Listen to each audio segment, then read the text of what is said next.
战国时期，魏国大将吴起初入魏国时，面对朝中大臣的排挤与猜忌，不急不躁。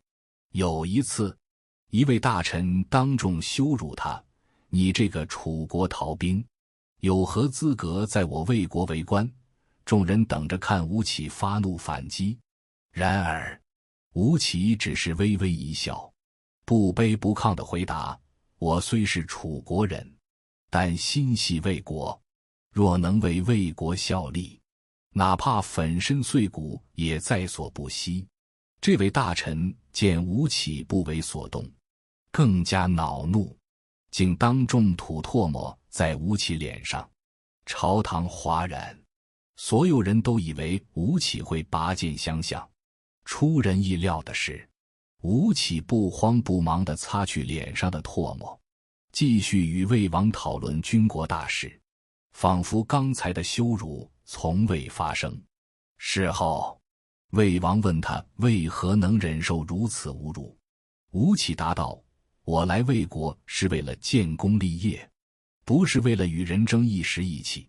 若因个人恩怨而耽误国家大事，岂不是太过愚蠢？”魏王深受感动，不久后便委以重任。吴起带兵出征，连战连捷，那位曾经羞辱他的大臣也不得不心服口服，主动请罪。吴起不但没有落井下石，反而推荐他担任军中要职，两人最终成为生死之交。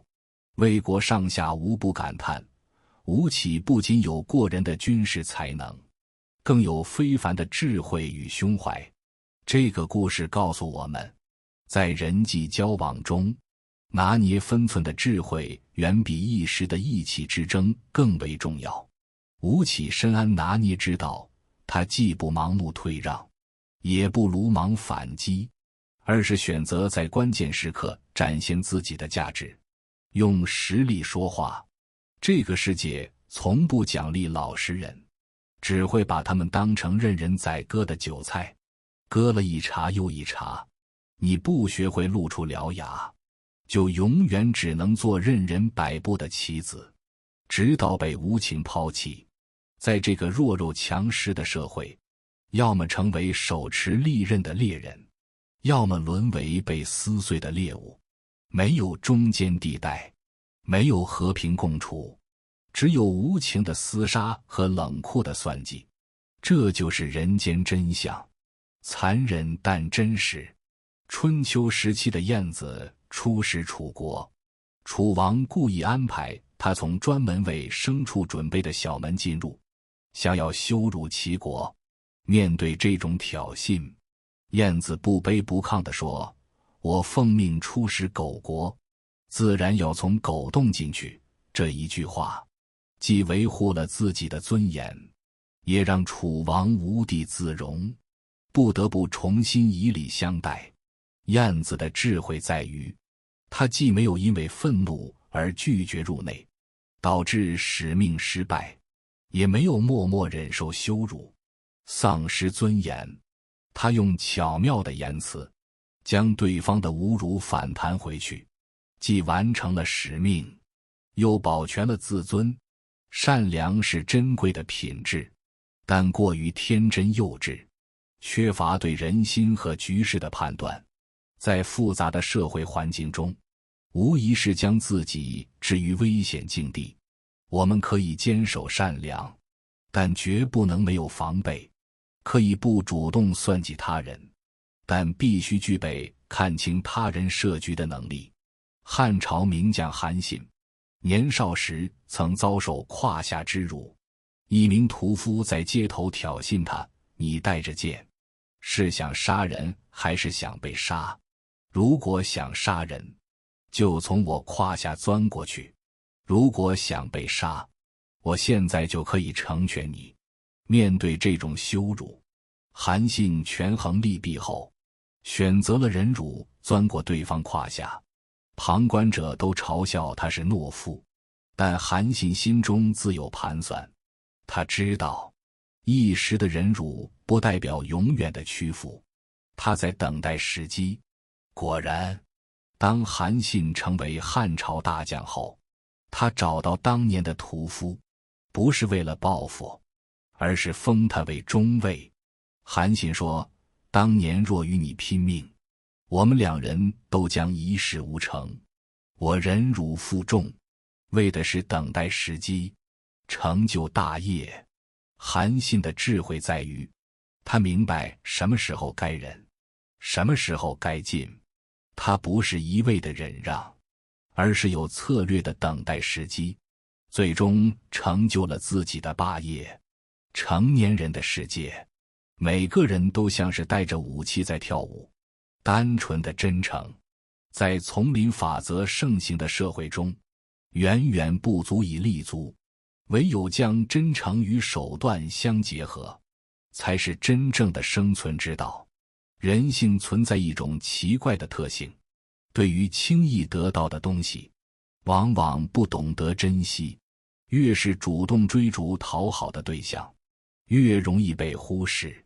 在人际交往中，当遭遇对方的轻视或不重视时，冷落是一种有效的应对策略。在职场中，老黄牛思维是极其不可取的，总是无条件承接他人推脱的工作，不仅难以获得应有的认可，反而会让他人形成习惯，认为这些工作本就该由你承担。久而久之，自身价值被严重低估。感情方面亦是如此，过度主动和讨好容易让对方习以为常，甚至产生厌烦情绪，而适时的冷落就像钓鱼时突然收竿，会引发对方的本能反应，促使其重新审视你的价值。运用冷落法则，首先要减少主动联系，无论是职场合作还是感情交流，避免成为永远主动的一方，适当从关系中抽离，让对方真切感受到你的缺席。其次，制造稀缺感，将自己的时间、精力和关注变得不再随时可得，让对方产生危机感。最后，面对对方的试探，保持冷静，不急于解释和纠缠，以神秘莫测的姿态引发对方的好奇与关注。三国时期的诸葛亮，在刘备三顾茅庐前，始终保持着一种若即若离的态度。他不是不想出山辅佐明主，而是在等待真正懂得自己价值的人。正是这种不轻易展示自己才华的态度，反而让刘备对他更加敬重，愿意三番五次亲自登门拜访。夸赞他人也是一门极具技巧性的艺术，掌握得当，便能让人心甘情愿为你付出。想要让对方对某件事上心，关键在于用恰到好处的夸赞激发其积极性。但夸赞绝非盲目奉承，必须做到真诚语言平实且精准，匹配对方的优点与成就。汉高祖刘邦虽然文化水平不高，但极善于用人。他对韩信说，运筹帷幄之中，决胜千里之外，子房之谋也。连100万之众，战必胜，攻必取，无不如韩信。这番精准的夸赞，不仅让韩信感到被重视，更激发了他的斗志，愿意为刘邦效死力。千篇一律的你真棒之类的泛泛之词难以真正打动人心，只有具体有针对性的夸赞，才能直击对方内心，让其获得强烈的虚荣感与成就感。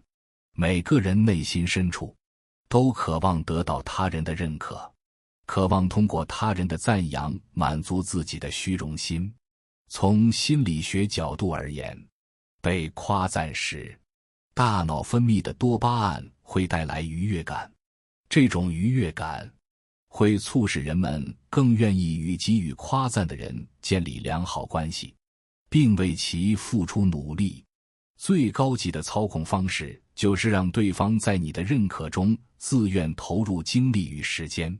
在职场，真正的管理高手懂得巧妙夸赞下属，激发其工作热情，挖掘其潜在能力，让员工在工作中实现自我价值，而非单纯依靠制度约束。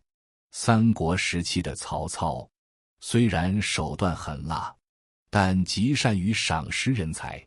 他曾对关羽说：“天下英雄，唯使君与操耳。”这种将对方与自己并列的夸赞方式，既显示了对关羽的尊重，又不失自己的身份。正是这种恰到好处的赞美，让关羽在被俘期间依然为曹操效力，甚至在华容道放走曹操，报答知遇之恩。要将人夸到心坎里，需做到具体化赞美，精准指出对方的具体优点和成就。采用间接赞美，通过第三人之口传递夸赞，增强可信度，制造被需要感，让对方感受到自己的独特价值和重要性，从而更愿意为你出力。赌徒即便输光家产，仍不愿罢手，根源在于庄家利用人性弱点，在其濒临绝望时给予一丝希望。人性中对下一次的期待和幻想极为强烈，在人际交往和竞争中，利用这一弱点，以诱惑引导的方式，远比恐吓威胁更能有效掌控局面。在双方的博弈中，往往不是真正败给对手，而是被自身难以压制的贪嗔痴之欲所左右。一旦被欲望支配，就容易失去理智，做出错误决策。在商业销售等领域，深谙此道者懂得利用人性的这一弱点，让客户在错过的恐惧和对利益的渴望中，主动做出决策。利用甜头法则，可先给予对方一定好处，建立信任和好感，随后制造稀缺感，让对方珍惜机会。通过制造竞争氛围，让对方感受到压力，加快决策速度，同时避免一次性给予过多。通过延迟满足保持对方的期待，使其更加重视。无论与他人关系多么亲近，都应保留一定的神秘感。人类天生对未知和神秘事物充满好奇，毫无保留地展示自己，会让自身失去吸引力，变得廉价。人性往往仰慕强者，保持神秘会给人一种高深莫测的感觉，让他人不敢轻易轻视。保持神秘感，需做到不轻易暴露自己的底牌，无论是能力、收入还是感情状态，都要有所保留。在交流中少说多听，避免因话多而暴露自身弱点，偶尔制造反差，打破他人对自己的固有认知，增加自身的神秘色彩。当自身底线被触碰时，必须立即表明态度，以理性客观的方式表达不满，当场表明立场，展现的是果断和豪迈。事后抱怨则容易给人留下斤斤计较的不良印象。及时表态不仅能让对方清楚你的底线，还能有效避免问题恶化。战国时期的廉颇虽然年事已高，但依然保持着将军的尊严。当蔺相如位列自己之上时，他本想挑战蔺相如，但蔺相如多次避让，并解释自己的行为是为了国家利益。廉颇深受感动，亲自背着金条到蔺相如家负荆请罪。这种及时表明态度，既维护了自己的尊严，又不伤害双方的关系。最终两人成为文景之交。优雅翻脸要用事实说话，以具体的事例和证据指出对方的不当之处，保持冷静，不带个人情绪，以坚定的态度表明立场，明确告知对方若继续不当行为将产生的后果，让对方有所忌惮，不敢表达自身需求的人，往往容易成为被牺牲的对象。无论是工作还是生活，清晰表达自己的想法和需求，是让他人重视自己感受的前提。许多人因害怕被拒绝，担心麻烦他人而选择沉默，最终只能委屈自己，错失机会。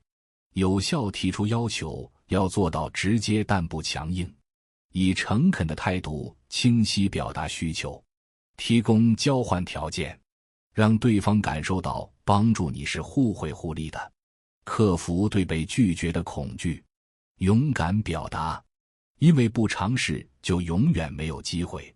免费的东西往往不被珍惜，即便只是一个小忙，也应让对方意识到其中的成本，以此维护自身边界。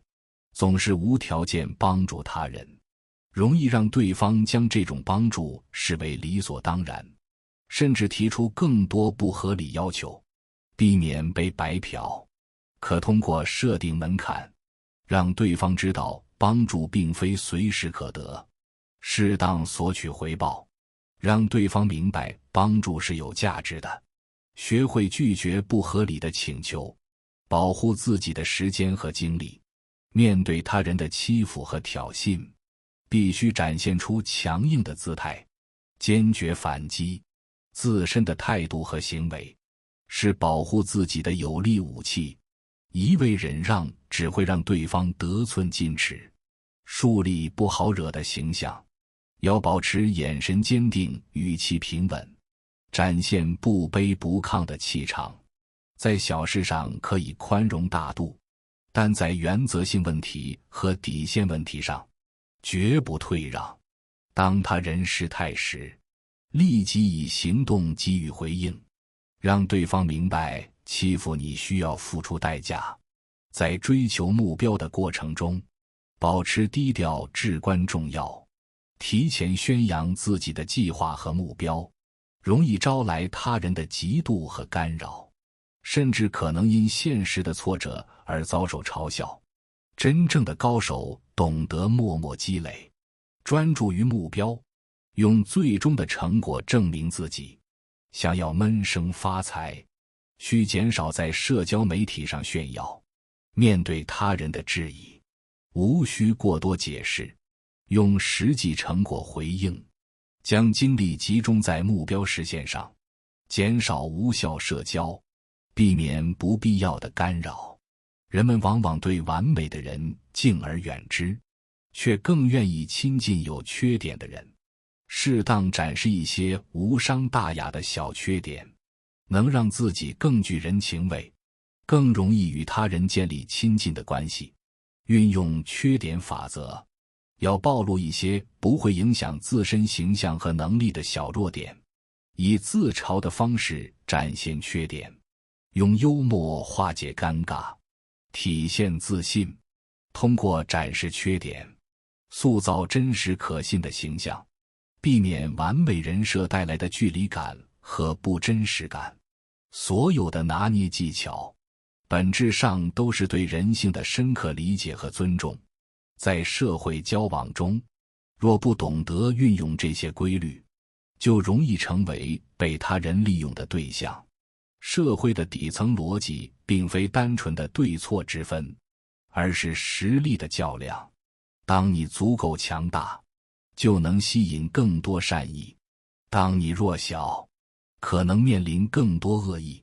回到现实生活中，我们每个人都会面临各种人际关系的挑战，同事的算计，朋友的背叛，亲人的不理解，这些都可能让我们感到受伤和迷茫。好人有好报，但毫无原则的老好人，往往难以得到应有的回报。掌握这些高情商的相处法则，就能在人际交往中更好地保护自己，维护自身利益，让他人不敢轻易触碰自己的底线。记住，拿捏之道不是叫你变得冷血无情，而是让你在保持善良的同时，学会保护自己，既要有菩萨般心肠，又具备雷霆手段，从容应对各种复杂的人际关系和挑战。正如古人所言，宰相肚里能撑船，真正的智者，既能容人所不能容，又能在关键时刻展现自己的原则和底线。我是高维认知，今天的内容就到这里。如果你觉得今天的内容还不错，请一定要关注我们的频道，让我们一起每天提升自己的认知水平。